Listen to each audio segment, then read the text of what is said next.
नमस्कार दोस्तों, मैं हूं डॉक्टर अमरीश खारी। आपका अपने YouTube चैनल डॉक्टर खारी पर स्वागत करता हूं। आज की इस वीडियो में हम बात करेंगे लाइकोपोडियम दवाई के बारे में। इस वीडियो में हम जानेंगे कि किन बीमारियों और किन लक्षणों में से हम पेशेंट को देते हैं, लेने का सही तरीका क्या होता है, क्या इसके कुछ साइड इफेक्ट्स भी होते हैं क्या। जानने के लिए वीडियो पूरा देखें। अगर आप हमारे चैनल पर नए हैं तो चैनल को सब्सक्राइब कर लें ताकि आने वाली हेल्थ रिलेटेड वीडियो से आप अपडेटेड रहे। इस दवाई के यूजेस की बात करें तो काफ़ी सारे रोगों में से हम पेशेंट्स को देते हैं। जैसे सबसे पहले बात करें तो ये हेयर लॉस में बहुत इफेक्टिव रहती है। जिन लोगों के बाल समय से पहले झड़ते हैं या सफ़ेद हो जाते हैं तो ऐसे लोगों में से हम पेशेंट को देते हैं। इसके अलावा ये दवाई पेट के काफ़ी सारे रोगों में काम आती है। एसिडिटी में, कब्ज में, गैस बनने पर या फिर इसके लीवर कंप्लेंट्स में भी इसे हम देते हैं। किडनी स्टोन में देते हैं। इसके अलावा हेमरोइड्स यानी बवासीर होने पर भी ये दवाई बहुत इफेक्टिव रहती है।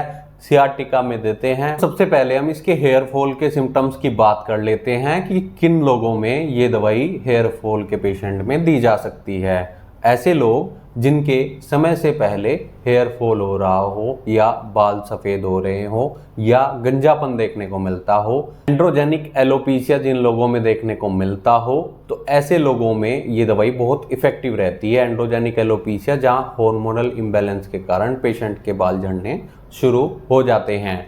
इसी के साथ साथ गंजेपन के साथ साथ पेशेंट को पेट के रोग भी होते हैं, यानी इसका रोगी पेट से भी पीड़ित रहता है। जैसे पेशेंट को कई बार कब्ज बनती है, पेट दर्द भी हो सकता है और पेट में गैस भी बनती रहती है। इसी के साथ साथ कई बार एसिडिटी भी देखने को मिलती है। तो ये इसका कॉन्स्टिट्यूशन होता है, यानी एंड्रोजेनिक एलोपेशिया के साथ साथ पेशेंट पेट का भी रोगी होता है। तो ये दवाई देने से पेट के रोग भी ठीक होते हैं, साथ ही हेयर फॉल भी पेशेंट का ठीक होता है। इसके किडनी के सिम्टम्स की बात करें, यानी गुर्दे के रोग के संबंधित रोगों की बात करें, तो पेशेंट को अगर गुर्दे में पथरी हो यानी किडनी स्टोन हो, खासतौर पर राइट साइड की किडनी में अगर स्टोन हो और साथ में दर्द भी देखने को मिलता हो, पेशेंट को हेमीचूरिया की भी शिकायत हो यानी पेशाब में अगर खून आता हो और पेशेंट का पेशाब बहुत स्लो हो जाता है और कई बार पेशेंट को इतना दर्द होता है पेशाब करने से पहले कि वो रोने लग जाता है, खासतौर पर बच्चों में ऐसा देखा जाता है। तो ऐसे लक्षणों में अगर ये दवाई दी जाए तो दर्द में तो राहत मिलती ही है, साथ ही ये दवाई किडनी स्टोन को भी बाहर निकालने में मददगार रहती है। साथ में अगर प्रॉपर ट्रीटमेंट दिया जाए तो जल्दी ही किडनी स्टोन पेशेंट की बाहर निकल जाती है। दोस्तों, इसके पेट के रोगों की बात करें तो जैसा कि मैंने आपको पहले भी बताया है कि पेट से संबंधित जितने भी रोग होते हैं, एसिडिटी, पेट में दर्द, गैस या फिर अगर पेशेंट को कब्ज भी है तो उसको भी ये दवाई ठीक करती है। लेकिन इनके सिम्टम्स की बात करें तो पेशेंट को भूख बहुत ज़्यादा लगती है। जैसे ही पेशेंट खाना खाता है या कुछ भी खाता पीता है, थोड़ा सा खाने के बाद ही पेशेंट को खाने की इच्छा नहीं होती है, क्योंकि पेशेंट को गैस बनने की शिकायत शुरू हो जाती है और पेट में दर्द होना शुरू हो जाता है।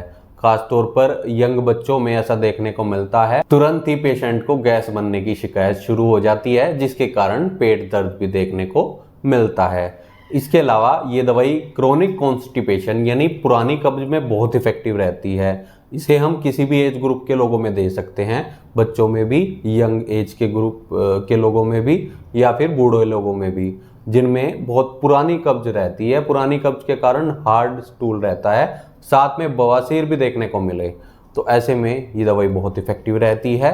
पेट के ये सभी रोग इस दवाई से ठीक होते हैं। दोस्तों, इसके अलावा इंडाइजेशन के केस में भी इसे हम दे सकते हैं। जहां अपच की शिकायत देखने को मिलती हो तो उसमें ये दवाई बहुत इफेक्टिव रहती है।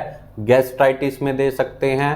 पेट या आंतों में अगर पेशेंट को सूजन देखने को मिलती हो, वहाँ ब्लीडिंग देखने को मिलती हो, दर्द बहुत ज़्यादा होता हो, तो ऐसे केस में ये दवाई बहुत इफेक्टिव रहती है। दोस्तों, ऐसे केस में पेशेंट को मीठे खाने की इच्छा बहुत ज़्यादा होती है और पेशेंट को पेट की खराबी के कारण गेहूं से भी एलर्जी देखने को मिलती है। दोस्तों, इसके अलावा ये दवाई पुरुषों में गुप्त रोगों में भी दी जा सकती है, जैसे शीघ्र पतन या इम्पोटेंसी, नपुंसकता देखने को जहां मिलती है, इरेक्शन बहुत कम हो गया हो और शीघ्र पतन बार बार हो रहा हो, दांत रोग हो, तो इन सब रोगों में भी ये दवाई बहुत इफेक्टिव रहती है।